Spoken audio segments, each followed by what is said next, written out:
The following is a Shaw TV Public Affairs presentation. Keith, Justine, and Vaughn have known each other a long time. I'm guessing Justine was in diapers when they all met, and now we count on the three of them to explain to us what's going on in BC politics.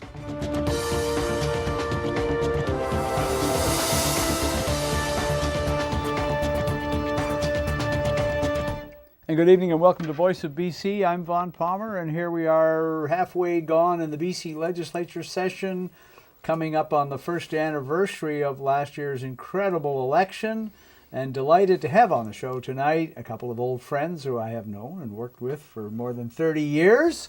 Justine Hunter, thanks for being back. Always great to be here. You were only 5 when you started in the press gallery. Old enough to vote. Yes. And Keith Baldrey, good to have you back as well. Great to be here. Always a fun time with the three of us. So Justine was not in diapers. I know. I remember when she started, she wore a torn T-shirt and spiky blonde hair and stuff, but no, a little older than that. We'll have a picture of me later on the show, and we can laugh at that, and I guarantee you Justine has never looked anything as undignified as the picture you have of me coming later. So the last 10 days, we have been talking pretty much nothing but pipelines and trying to explain to Canada, that place on the other side of the Rockies that never understands British Columbia, what the hell's going on out here. So, Keith, what's the story?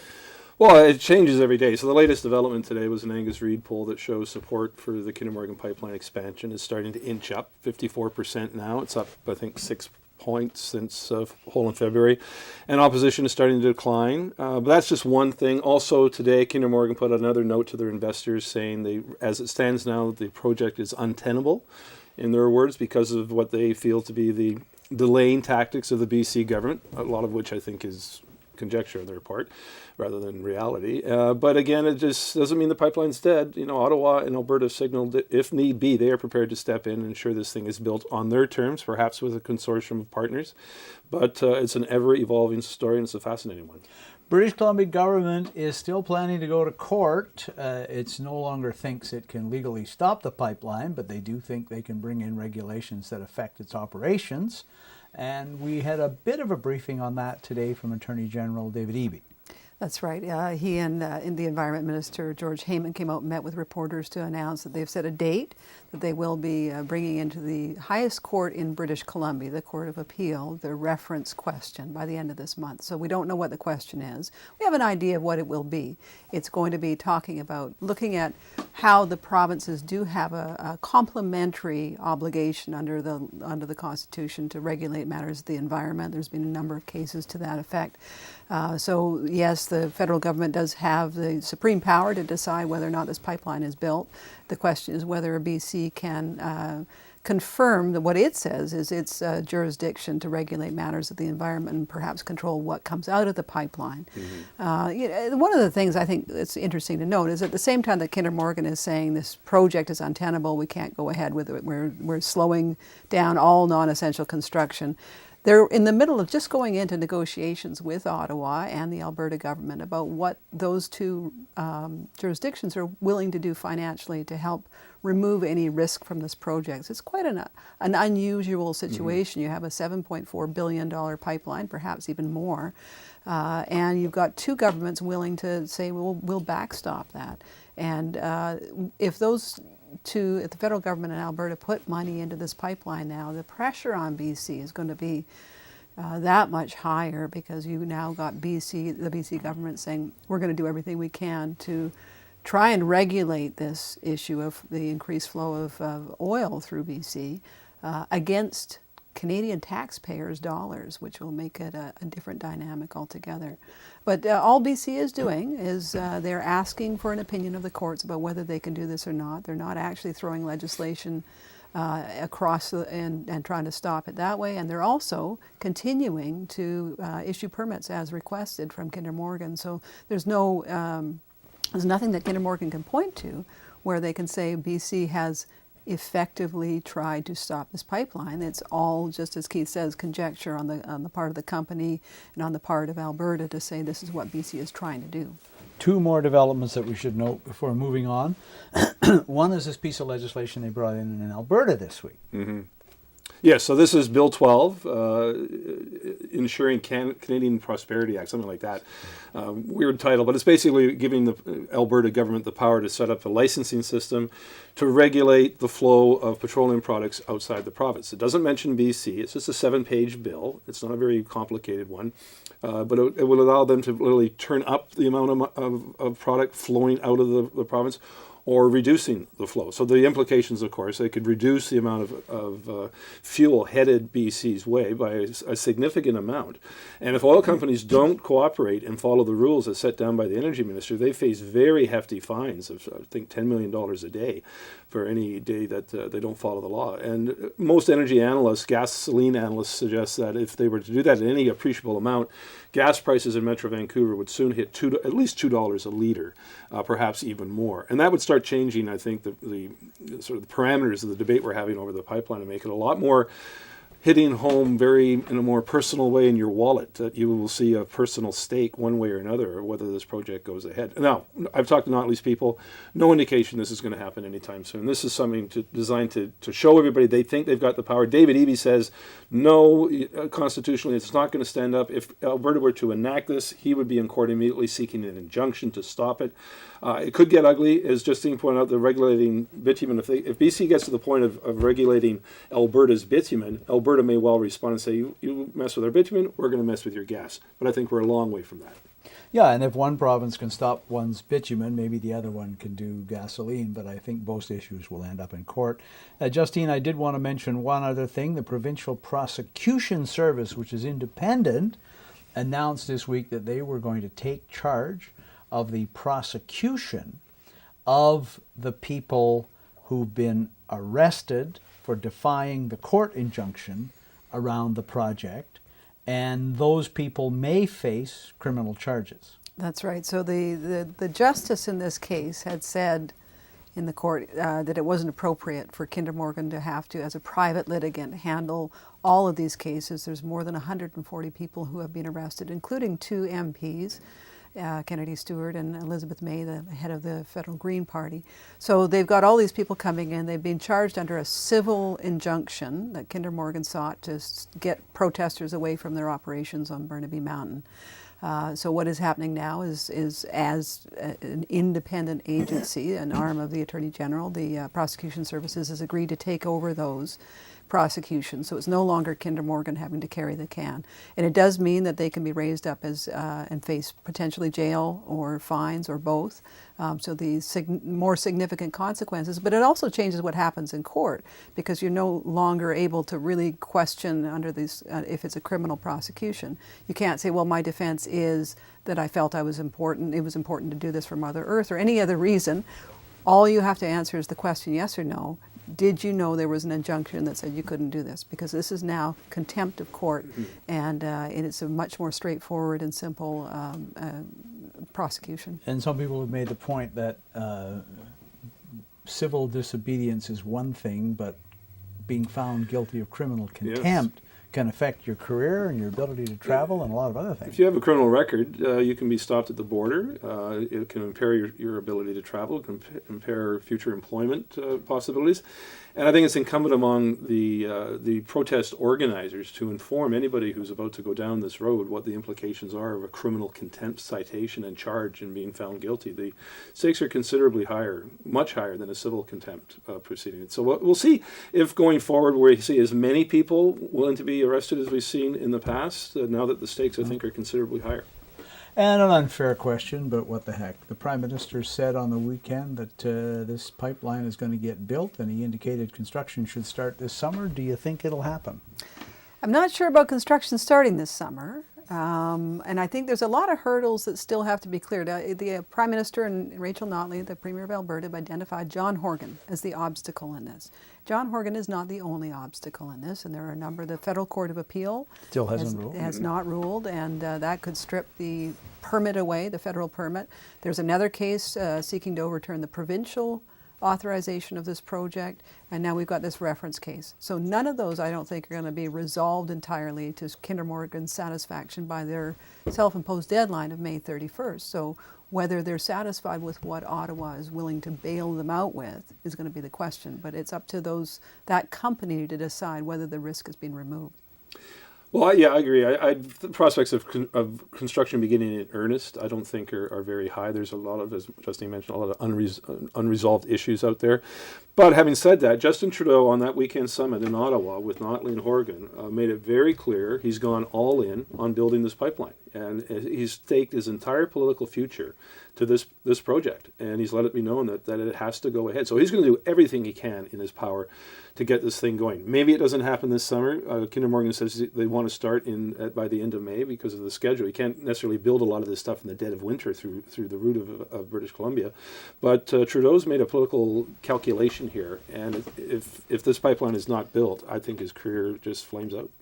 Yeah, I mean, I would agree with what both of them have said. The courts could still stop this. We are still awaiting a major decision of the Federal Court of Appeal, and it's taken them a long time, and you never know what the courts are going to do. But if the courts say go ahead, I think construction will start, although I agree it may not be full bore over this summer because there still are a lot of hurdles to clear. There are a lot of other things to talk about. And I mentioned that, this time last year, Keith and Justine and I were already starting to cover a provincial election campaign, which had a rather surprising outcome, one that we're still digesting a year later. Let's start with a question from Richard Zussman. We're closing in now on the 1-year anniversary since the historic 2017 election. How do you think the political landscape fundamentally has changed in British Columbia since that election? Well, you can start by reading the book that Richard and Rob wrote, Rob Shaw, who's going to have the next question. It's changed a lot. Yeah, and I think you've got a dynamic we haven't seen here in generations in terms of a minority government. It's a minority government that's supported with a third party, the Green Party, that has unprecedented for its 3 members, an incredible amount of influence on the government. And we've seen decisions that probably none of us could have predicted. The NDP government going ahead with the Site C dam. We've also seen, I think, the beginning of a fundamental shift in terms of the redistribution of wealth. I think that the changes that are happening on the tax front is really changing, and the government has taken it as a mandate to say we're going to invest in things like daycare and housing. And yes, taxes are going to go up to pay for it. There's some controversial changes around real estate. But there's a beginning of, I think, some big changes. And we don't change governments very often in this province. The 3 of us have been on this beat for more than 30 years, and we've seen 3 changes of government. It happens every 10, 12, 16 years. So this was a sea change by changing government after 16 years. So the landscape is completely different than what we've been used to for well more than a decade. And with the emergence of this third party that is propping up a government in power, we've had third parties before, but not in this situation where you've got a minority government situation. So I think there's a fundamental re-altering of the political landscape on top of some of the policies that we're seeing from the new NDP government. Keep in mind, though, they are continuing, controversially, a number of Liberal policies, which is building Site C, inviting the LNG industry into BC, keeping the BC Ferry Corp inside of government. Outside of government. Outside of government, not bringing it in, as they were saying in opposition. They had to drop a number of their opposition policies as they get their heads around the reality of governing. So things have changed big time. And they're keeping us incredibly busy, even without something like the Kinder Morgan issue, which British Columbia didn't entirely invite that one. There's a lot going on here. We're very, very busy. Rob Shaw has a question, and he is the other guy who, with Zussman, wrote the book on this, literally, A Matter of Confidence. So here is Rob. We've seen John Horgan have to handle on his own several question periods this session. I'm just interested, Keith and Justine, what your take is on his evolution as a leader and as a premier, and what kind of version of John Horgan you see now when he pops up in question period. Yeah, well, I think he's doing a very good job. I'm very impressed with his performance so far. And, you go back to a year ago from now, he was in a very shaky position. I mean, in the run-up before the last election, he seemed to be floundering. He seemed to be unconfident. He seemed to be panicking at times. He was lashing out at the media, seemed to be lacking confidence. And as the campaign went on, he gained confidence, and since literally he made one mistake in the campaign. And since then, I think he's been just this transformation of a guy who I think was frustrated by being in opposition, who was very comfortable being in government, very confident and enjoying himself. In fact, I've told him, I said, we've all covered a lot of premiers. I can't remember a premier who's actually enjoyed himself or herself in the job as much as John Horgan seems to be doing. I give him a pretty high mark right now. Your take on him, Justin? Yeah, I mean, you think about, he was a reluctant leader. He didn't want to run for the leadership. He sort of said, oh, it's time for some new blood. He kind of got drafted into that position. He was characterized in the last election a year ago as Angry John. He seemed to be very bitter and frustrated and lashing out. And we all predicted, I think, that his temper would get the better of him. But when you watched him in Ottawa on Sunday, under tremendous pressure, he's facing full court press from Alberta, from the Prime Minister, all these threats over his head about what they can do to BC. And he managed to keep his cool. He came out and said, you know what? I understand this, we have a disagreement, but we're going to continue doing what I said we would do, and he's laid it out as best he can. So I think he was under a lot of pressure, and he actually came out looking very calm. I interviewed former Cabinet Minister Bill Bennett a little while back and asked him what he thought. Now, he likes Horgan as a person, but he nevertheless said he thought that so far he would give the government, the Premier, a B+. Now, Bill was delighted that they went ahead with Site C because he supported the project, so that's where he's coming from. But B+, not a bad rating from somebody that tried everything they could do to keep you from ever getting into power.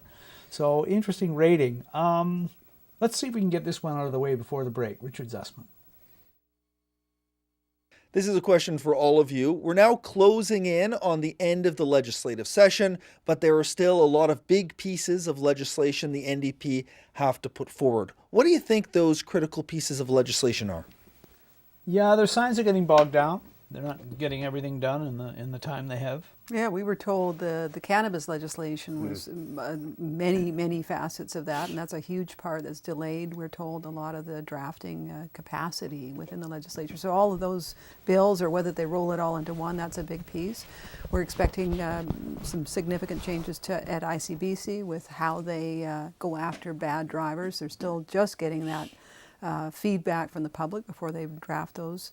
There's, I think, an important piece, probably won't get a lot of attention, but changes to the way that the child welfare is handled, where they're going to be bringing in Indigenous communities to have more say. I think it's an important change and a sensitive one. They can't just sort of write that one on the back of the napkin. So those are some big changes still to come. Yeah, the cannabis. All this stuff drafted. Yeah, as Justine says, they have a problem with resources.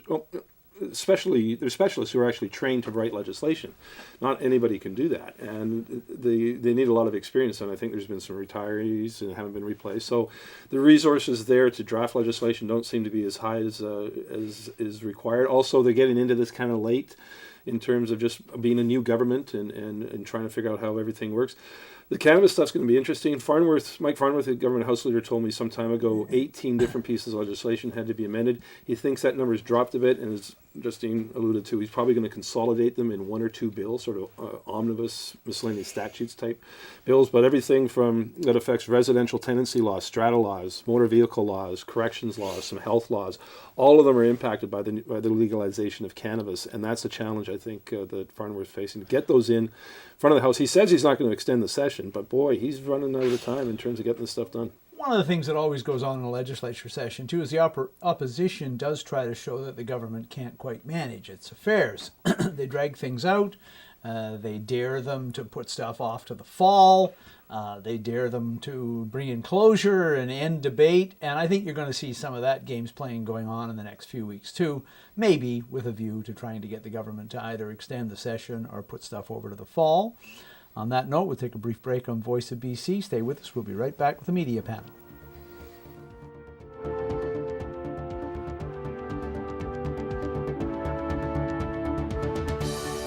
Vaughn Palmer, there is no doubt you are an institution in BC politics. I was shocked to read that you were actually there at WAC Bennett's leadership convention for the Social Credit Party. You didn't seem quite that old. But congratulations on 20 years. You've done incredible work on Voice of BC, and we look forward to seeing you continue and reading you in the Vancouver Sun every day.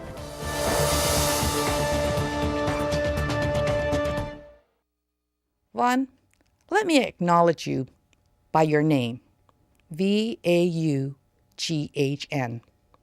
V is for your veracity and your versatility. A, because you actually are very amiable. You, well, you have been not only unifying, but you've also been unscripted. G, well, great, good, you take your pick. H, you've also been very heated at times. N, well, let's say you can choose as well, naughty or nice. There are more ways to connect with us at Voice of BC. Email us at vobc@shaw.ca. Follow us on Twitter at Voice of BC. Or like us on Facebook at facebook.com/VOBC on Shaw TV.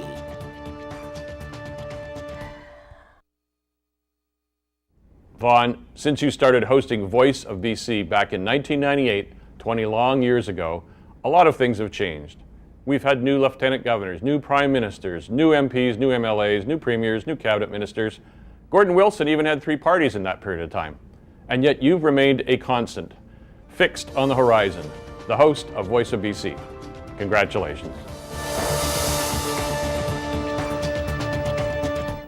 Welcome back, and the general agreement during the break is that the G in Vaughn stands for geek. And if you have any doubt about that, there's a picture coming up later that will settle the issue once and for all.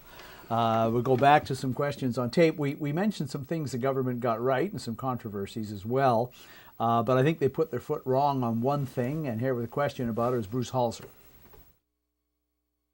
I'm curious if you can recall a situation where a government announced a major new tax in its budget, within a couple of weeks was telling people that the tax wasn't going to be what they actually said it was going to be, and they'd let people know in the fall. And then a couple of weeks later, they changed the tax again. All the same time, there's no change to how much the tax is going to be collected in terms of estimates. It seems like that's making tax policy on the fly, causing a lot of concern for British Columbians, and we wonder how much effect that will have on the housing market anyway. Can you recall any kind of similar budget announcement that was introduced with less preparation and more uncertainty? Well, this is a speculation tax, and I think some of what Bruce said there is fair comment. What do you think? Yeah, it did appear on the first day when Carol James tabled her budget. She got overall very good reviews. There was a huge suite of changes around real estate, and people like Jock Finlayson from the BC Business Council said, you know, on balance, this looks like it might be a good package. But when we started asking specific questions in the ensuing days, it became clear that there were a whole bunch of people that were going to be caught up that weren't speculators. And Carol James then started to kind of redefine what this tax was all about. So it's a tax about fairness. It's about making people from away pay their fair share. Or on another day, it's a different definition. So in the end, they have, yes, they've walked it back. They've whittled it down. There's still concerns around it. I suspect we may see even further changes before the final regulations are brought in. But all along, they've said there's a $200 million revenue to come in from this. I think that number was pulled out of thin air because they had no idea how much money that was, and so there's no point changing it until they finalize it. Yeah, and the other thing we don't have yet, and won't have till the fall, that is unusual, is we haven't got the actual legislation. Or the regulations. We can speculate whatever the hell we want about what's in it, but we've got a we news don't release. know. We've got a news release. That's it. We haven't got the actual language. We haven't got the regulations. And now to Bruce Halser's point about is this the unprecedented? Well, in the 1990s, Glenn Clark's first or second budget when he was finance minister, he brought in a tax which I think was on high-end homes, if I recall. Yeah. And Mike Harcourt, the premier, was living on the west side of Vancouver and started to hear earfuls of criticism from his neighbors that this was unfair, and Clark had to dial it back. So that was one that was also trotted out, bungled, and pulled back. This one has been bungled, and as you say, we don't know how badly bungled it is because we haven't got the details. Andrew McLeod from the Tyee with a question about, well, this is a daily question over the legislature, which changes regularly and is very stimulating to those of us in the news media and maybe a bit frustrating to some other people, but, well, you know what, we live off in this business, so controversy. So here's Andrew. Every few weeks, Andrew Weaver seems to return to threatening to bring down the government over one issue or another. I'm wondering, in your view, how serious he is and what the uncertainty that brings says about the future for electoral reform. This week, he was just on the rampage in the House. He is mercurial, I think it's fair to say. I think he's going over the line the last few instances. Yesterday, he went just really angry because he wasn't in the House when he wanted to pass some amendments, so the committee staged passing. He wasn't able to get on the floor, so he had to go on a harangue for an hour. This is somehow an assault on democracy. His problem right now is the other parties are laughing at him with his outbursts. He's the number one heckler in question period. You and I sit there in the front row behind the speaker, so we hear what people don't hear on television, and he is the loudest heckler than anybody in the House. Yet he decries that type of behavior. So I think he's a bit erratic right now. And again, he's running the risk of becoming less respected by his peers than he was at the time of the turnover of government. So it'll be interesting whether he curbs his enthusiasm for these outbursts. But he's not contributing to the notion that a minority government looks really stable and functioning all the time when not the partner, but the person propping you up does have this mercurial performance in the House, and it's becoming more frequent. But he said he was going to bring the government down over LNG, and he sounds pretty serious on that. He's given them till fall. Do you think he'll go ahead? See, I don't think so. I think he's still, despite all the bluster, I think he's very focused on electoral reform. And I think he knows that, he's a smart guy. He knows that if he pulls the government down right now, on something like LNG or over the Site C Dam, you're going to end up with most likely a majority Liberal government or a majority NDP government. You're certainly not going to end up with a majority Green government. He is not going to have the kind of influence if he pulls the government down that he has right now. So his best opportunity to influence government policy is to maintain the status quo right now. And the only way you're going to get to that electoral reform referendum is to maintain it for at least another year. I've never heard Sonia Furstenau or Adam Olsen threaten to bring the NDP government down, and I'm not convinced. I mean, they say they don't have a whip vote. They're free to vote whichever way they want. I've seen no evidence that necessarily they would bring the NDP government down. In back to Zussman and Shaw's book, there's a great anecdote in there about Sonia Furstenau being almost physically ill at the notion of even talking to the BC Liberals about keeping them in power. I can't imagine her doing anything that would open up the possibility that just after a year or two in government that there's a possibility the Liberals could return because of an action by her. One thing we haven't talked about on the Kinder Morgan thing, we don't usually get into federal, but a good question here from Bill Thielman about the one federal risk associated with the Prime Minister's decision. Here he is. Premier John Horgan came out of the Kinder Morgan pipeline meetings in Ottawa with Prime Minister Trudeau and Premier Notley of Alberta in very good shape. But it's Justin Trudeau who looks like he's in the most trouble. With 18 seats in British Columbia, his MPs could be at risk under the Kinder Morgan decision. Do you agree? Well, you're not seeing an opinion poll showing some support, but I mean, does Trudeau have to worry about that, or has he got to get this pipeline underway? Well, it's interesting, that Angus Reid poll, regional breakdown, there's a little more support for the pipeline than opposition in Metro Vancouver, which is where almost all his ridings are. He won a number of those ridings by huge margins, 40, 50 points over the NDP, which would be the party that would likely benefit from any decrease in the federal Liberal vote. So some of those ridings may be at risk that were tight races, but some of them were won by pretty hefty margins. The federal NDP is not in great shape right now. You're not going to vote for the Conservatives because you disagree about the pipeline. I mean, the Conservatives want to build the pipeline as well.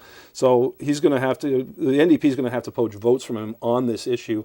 And I don't think the polling suggests that he's going to lose a majority of those 18 seats he currently holds. But he probably will lose at least a handful.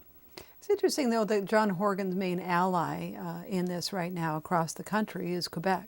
Mm-hmm. And he does have to worry about seats in Quebec. Those and that's why when Energy East was canceled last fall, There were some people saying, oh, well, that's a big problem. But it all then came back to BC needing to have this pipeline put through because that was the only route for Alberta oil. So now you've got Quebec as the one that is backing BC in this fight, saying if the federal government legislates with a hammer, which is what they're threatening to do, something that says we will have supreme power over these issues. Quebec is going to be questioning that, and I think they will be picking a fight with John Horgan's big brother. Well, so 20 years doing this show, we got people to send in a few questions about a few more general things that have happened over the years and some of the history we've all seen. So let's start with Bruce Hollister. Here he is. BC used to have a reputation in Canada for crazy politics, crazy politicians, bigger than life personalities.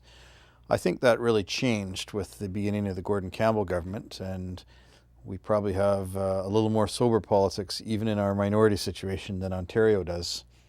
But I wonder, looking back to the Dave Barrett, Bill Bennett era, who you would say have been the most effective leaders in British Columbia in the last 40 years, and maybe which leaders you think have been the least effective? So I would just note that most of the premiers that I've covered did not survive in office long enough to get themselves reelected. If they won an election, they weren't even around at the next election. There are exceptions to that.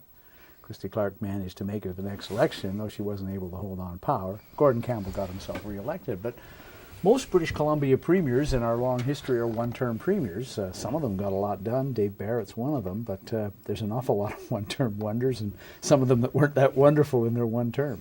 But I'll turn it over to you. You can get your reaction. Well, I think effectiveness can be measured partly if you're reelected and by your legislative record. And on that basis, I think Bill Bennett, I caught the tail end of him. Yeah. I think he has to be ranked as an effective leader. I think Gordon Campbell, he won 3 times. He's it ended badly with the HST. But I think you can argue he was a fairly effective political leader throughout his most of his 3 terms. As you mentioned, the one-term one, it's hard to judge Mike Harcourt or Glenn Clark or Ujjal Dosanjh, Dan Miller, even Rita Johnson, even Christy Clark. In terms of ineffective leadership, I would say Bill Vander Zalm, because he presided over the destruction of his own political party, largely not so much partly by his policies, but also just the internal machinations and his going down a path towards social conservatism and marrying religious views with public policy. It was the seeds of destruction. It destroyed a political dynasty. That has to rank as the most ineffective leadership of all. And I think if you look at not so much about being reelected, but what you did, what your legacies are. Obviously, Dave Barrett and Bill Bennett have legacies that last to this day. Dave Barrett, of course, in 3.5 years created ICBC and all these other things that we still have today. I think Christy Clark will be able to look back on things like the Great Bear Rainforest deal. It took 20 years to negotiate. She was the one that brought that one home. That will last. The war in the woods that Mike Harcourt had to deal with, there are lasting implications to that. Glenn Clark would point to the Niska Treaty, the first modern First Nations treaty. Yeah. And so even some of them that didn't last very long have some things they can point to. I was only referring to premiers that we've covered, sort of thing. Yeah, that's true. Dave Barrett. W.A.C. Bennett was a visionary as well. And I think Vaughn was the only one of us 3 who covered him. I did a little more to Cosmos too, and he certainly did a figure. I think the only BC premier who was ever declared insane, or you might say the only one for whom we ever did the paperwork on. But anyway, let's go to the next question. Jordan Bateman, this is a good question, although maybe get us to say something nice about somebody we just took a shot at. But here's Jordan Bateman. Over the past 2 decades, you've seen a lot of politicians come into that house, many of whom retired shortly thereafter, some of whom are still there. Was there anyone who really surprised you? Who really took to politics that you weren't expecting to? I was surprised by Andrew Weaver. Now, he's had a bit of a rough time on this show, and he's hitting some bumps in the road, but I was surprised that the guy who went to international conferences and had all these degrees and everything seemed to really like politics and take to it. So that's the one that jumped to my mind right away. What about Adrian Dix? We thought when he launched into running as a politician This is the guy that had all this baggage as a backroom boy in the Glenn Clark government, the memo to file, how could somebody who had been so involved in the backroom and tainted by that time in politics want to come back, put himself out for public? He was very awkward, introverted, had a difficult time as leader of the NDP, let that victory slip away, their best chance at getting into government in decades. And then he's become, I think he was a very effective opposition critic, did very well, worked hard, had a lot of respect from the cabinet ministers that he was up against. And now as health minister, I think actually he will probably get a lot done in a ministry that's very difficult to shift. Yeah, good point. Yeah, Dix is a good choice. I'm not really sure what measuring stick Jordan's applying here, but I would go back to someone who was sort of a junior politician rookie in the 1990s, who's now emerged as a big player in this government. That's Mike Farnworth, who's been around a long time, is now very much in charge of the government's legislative agenda. I think was very effective in opposition. And when I first met him in the 1990s, it wasn't the type of guy necessarily I thought, well, you're going to emerge as the dominant person in a caucus down the road. And he was a leadership candidate. He sort of found his stride after they were out of power in 2001 when he came back. So that was one of, I think, his but I think Dix is a good choice too. Biggest transformation I've seen going from opposition to government, Keith already referred to it, John Horgan. Yeah. You wondered how he was going to manage days in opposition. He's having the time of his life as Premier of British Columbia. That could change. You get in government for a while, and maybe the old John Horgan will come back, but at the moment he's doing very well. Let's go to Jock Finlayson. This one, there's so much competition for this one. Let's go to Jock. Here it is. Looking at the turbulent history of BC politics, I wonder if you could identify for us what you see as the biggest public policy fiasco in British Columbia in the last quarter century. Well, so much to choose from. I won't. I'll let you guys go first on this one because I'm still mulling in my head which one I'm going to pick. I would pick the HST. That's what I was going to pick. It's an easy one, I know. Yeah. There are merits to bringing in a harmonized sales tax, but it was so badly implemented by the Campbell government in a panic. In a state of panic, it was just badly botched. And the only one that would rival that, and the NDP watch, would be the fast ferry fiasco. But I don't think that comes in magnitude to the HSC, because the fast ferries didn't cost the Premier his job. Other things came into play there. But the HST cost Gordon Campbell his job as Premier. And that's a pretty big stake to pay. Mike Harcourt mishandled the Bigno affair so badly that the party basically served him with an eviction notice. So that was bad, and he had nothing to do with it. I agree. The point on the HST, I would say, is that the tax did have merit, and it was appallingly handled. I'll throw out Van der Zalm and abortion. I was going to say that's the other one. Because it was an utterly meritless thing that he did with no public policy work at all. And it not just finished off his political career, but destroyed the whole party. You guys have taken all the best. It's like it's all the low-hanging fruit is gone, right? I mean, there's Fast Ferry's pretty bad. Fast Ferries was, and Keith touched on that one. Yeah. In terms of the public anger over anything, and that was when we were just starting to get email. Actually, this is really dating it, right? But I remember just this email coming in, and people. One was just, he ought to be shot was the subject line, and that was all there was to the email. And what was this on? This was on Fast Ferries. Fast Ferries. People were just so upset about it. I think Van der Zalm managed to, his comeback was on campaigning against the harmonized sales tax.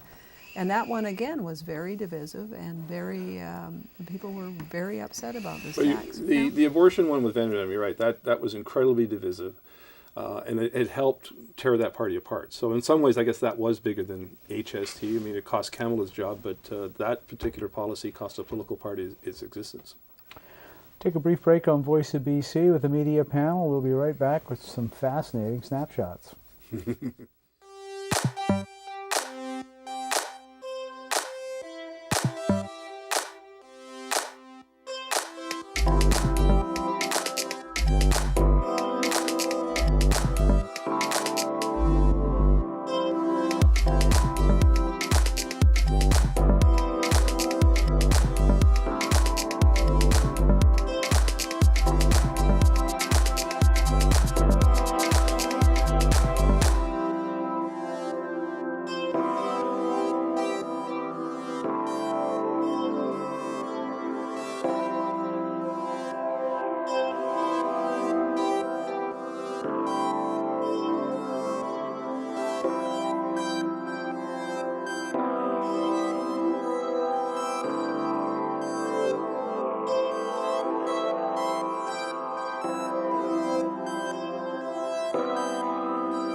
How many hair colors did I have? We look like teenagers there. Looking at that montage, a couple that I just was touched to see, dear, sweet Norman Ruff, who was such a great guest on the show and who left us last year, and Dave Barrett was very generous about his time coming onto the show, and it was one of the last long interviews that he did. Dave's health was deteriorating even then, and I know Rod Mickelberg and Jeff Meggs, who did the book on Dave, said it was one of the last long interviews they could find with him. People were, of course, very generous with their time coming onto this show. There aren't a lot of shows where you get a full hour, and we've always tried to follow the rule on this show that let the guests do most of the talking, don't let the hosts do most of the talking.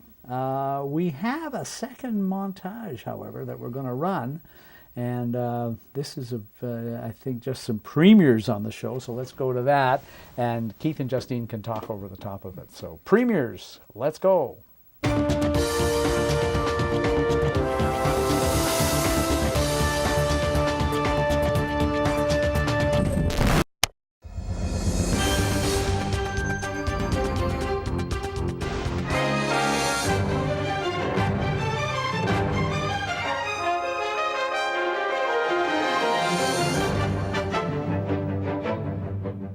Good evening and welcome to Voice of BC. I'm Vaughn Palmer, and tonight on the show is the Premier of the province, Dan Miller. Now I see Dan Miller in Thrifties pretty well every weekend, and he's a good Premier. It was, and still very much engaged in politics. And that was a great interview he did with Barrett. I love the way that these pictures show the success over the years of my dieting. This is, of course, Mr. Vanderzam. Vanderzam, yeah. Vanderzam sent me a note the other day because he suddenly discovered Twitter and there's a fake Vanderzam account. He wanted to know how to get rid of it. Oh dear, Like you're the expert on Twitter, right? Harcourt on, good guest. Very more thoughtful after he left office. He always seemed a bit nervous in office. Much more comfortable once he Gordon left Campbell, office. very awkward in opposition, but still a tough guy to get to know when he was Premier, I found. Yeah. Very academic. Love to talk about policy. Yeah, policy wonk. Christy He was a Clark, good of course. talker. Practically climbed through the camera. Yeah, very good on camera. Very good communicator. Watching her against John Horgan in the last election campaign in those debates. And So John Horgan is the most frequent guest on this show other than tonight's media panel. 17 appearances. Very generous I with his hosted time. the show twice with him when he was... very generous with his time, the Premier. Gift of gab, and a lot of policy on the show that he talked about over the years. A few more questions left in the time that's left, and just I picked a few things that are have been a big deal. The first one is a constant in this job since I started, still the most difficult public policy issue in British Columbia, still the most unresolved, still the one on which, though we've made some progress, we haven't made nearly enough. Troy Sebastian with a question about it. Here's Troy. There has been so much change in the coverage of Indigenous issues and Indigenous peoples over the last 20 years.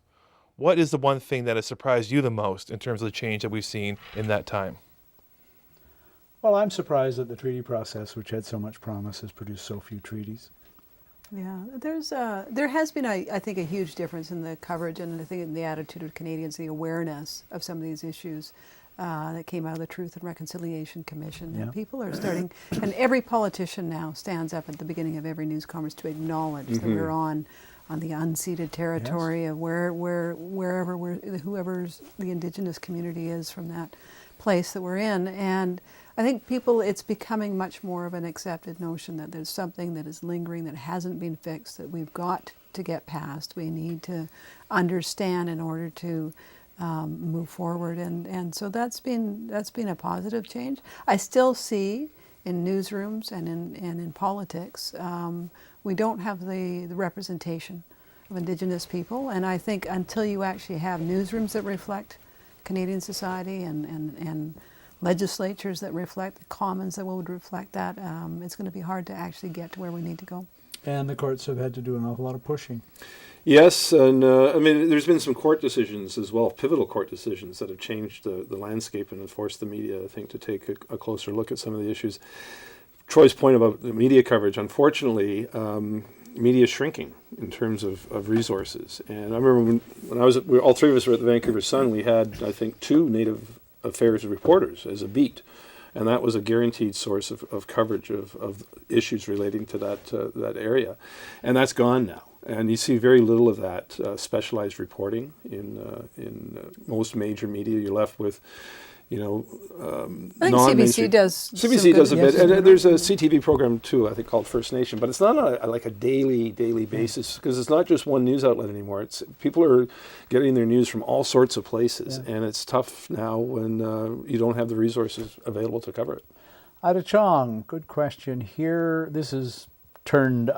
The other thing has turned our industry inside out, not just the loss of all the staff and the economics not working as well, but the rise of some competition. Here is Ida. Keith and Justine, from when you began your journalistic careers till now, social media has certainly made a difference. How do you believe social media has changed how you have gotten your news or the topics that you wanted to discuss versus when you didn't have social media available at your fingertips? Well, I mean, I'll start with some positive things. Yes. It is easier to find voices, not sort of the people that you talk to all the time that happen to be in what we used to call a Rolodex. And so because you've got all these people that are out there commenting on things, you can actually follow up and say, hey, there's somebody who's had that experience with that issue, and I can go out and contact them directly. So that's a positive. Obviously, the social media there's an echo chamber there. There's a lot of really nasty, negative stuff that goes on that I think really makes people reluctant to engage in public debates. And that's the ugly side of it that I think I wish we could do without. Yeah, you want to see ugliness, look at my Twitter thread sometimes. It's, 30,000 followers, and some of them are very abusive. But it's also a very useful medium. As Justine says, it's a place to get information and a very quick access and to contact people very quickly. You don't need their email address. You can get a direct message on Twitter. So I do a lot of reporting, old-fashioned reporting through using social media to get information, to contact people, and not just social media, but the internet wasn't there when we started back in 1800s. We didn't have cell phones. Yeah, I mean, I don't know how many instances I've been under the gun on deadline to find out information about a topic I know nothing about, and you go to Google and you're an expert in 3 minutes, and you can start spouting facts and figures and context at a time when it would have taken us hours in the past. So everything is faster now.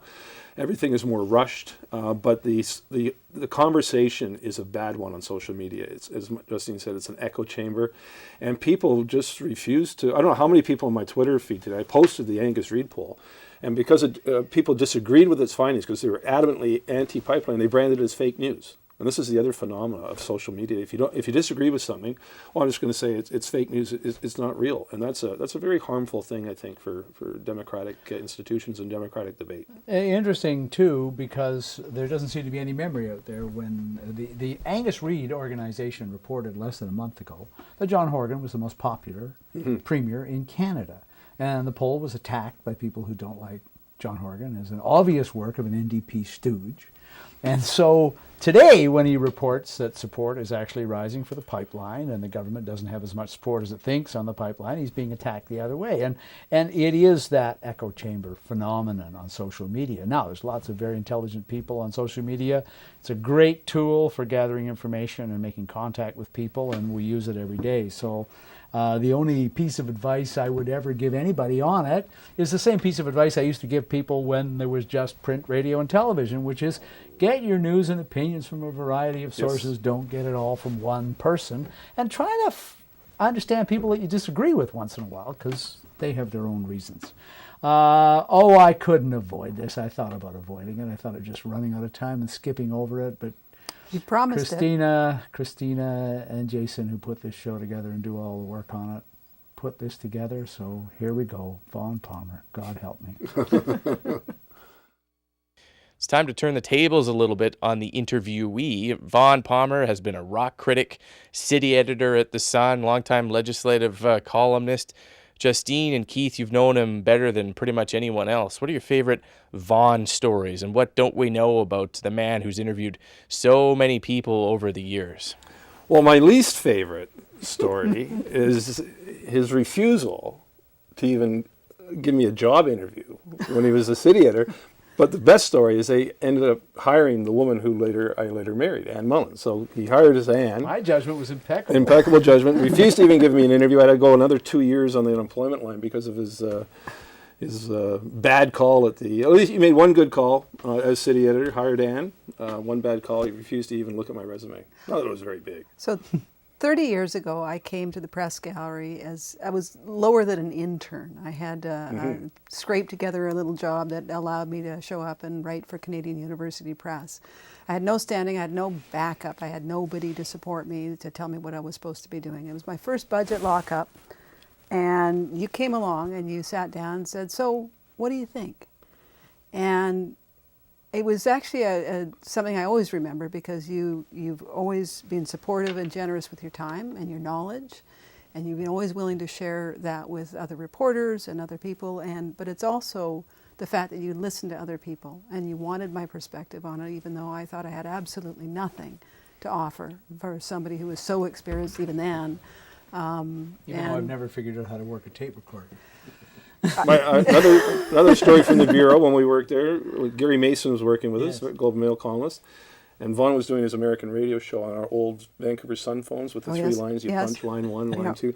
So Vaughn's on his radio show at this desk over here on the phone, and the phone rings, and it's Gary's wife, Barb, is on the phone.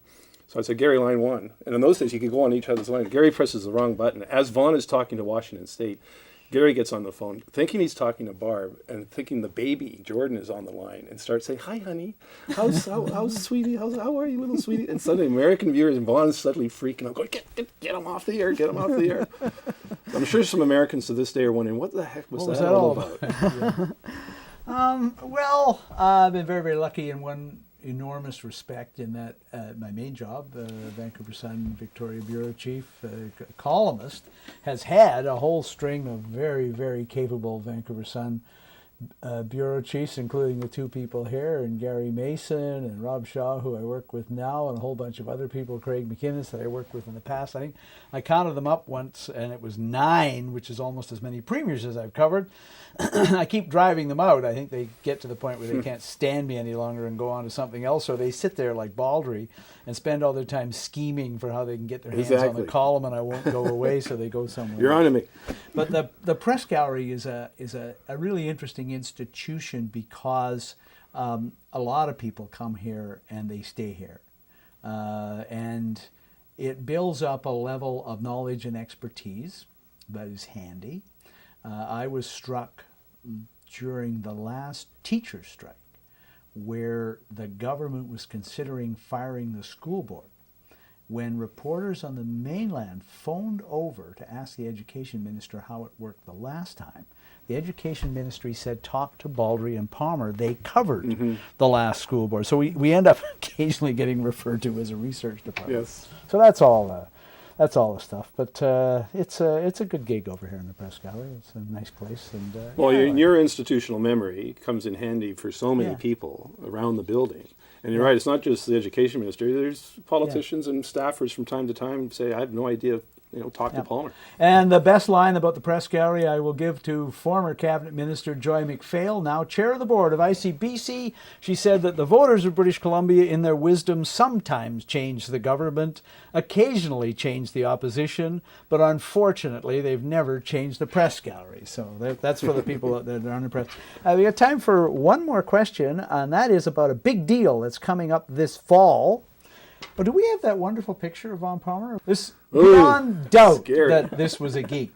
There was an NDP convention a few years ago where they sold a button that said Vaughn Palmer was a geek in high school, and still is in some people's minds. Yes, that's me as rock critic. Okay, all right, enough. Now let's go to Tillman. This is a good question. Time for Tillman.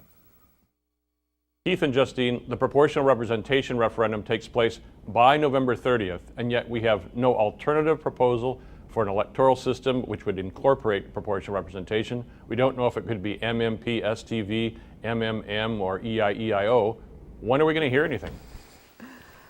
Well, I'm hearing that we will get the details of what the questions will be in the next few weeks. Now, we've got a very busy legislative session. We've talked about some of the bills that we still haven't seen. There's still quite a few going through the House, but that's one of the big ones that they still have to do. And we're waiting for the reference question on Kinder Morgan. So there's still a lot of stuff going on.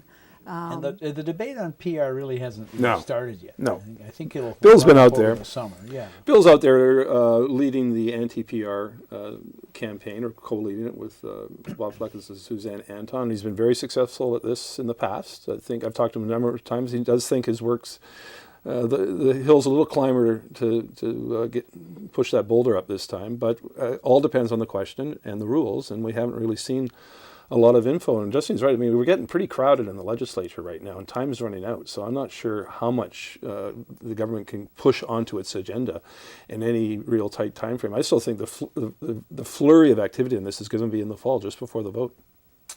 And I think the debate. Well, the interesting thing to me about the debate will be whether it turns into a debate about proportional representation, or does it turn into a debate about the government? Because to some degree, Weaver and Horgan both tend to campaign for this. They're going to make a big issue of it. They want it to pass. And then you go, do I like how this partnership is working?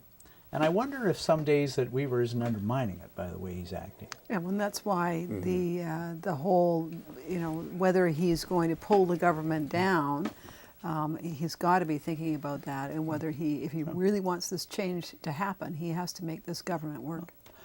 And time's up on Voice of BC tonight, and I just want to say a couple of things to mark this. First of all, my friends Justine and Keith, for all the expertise they've loaned to this show over the years.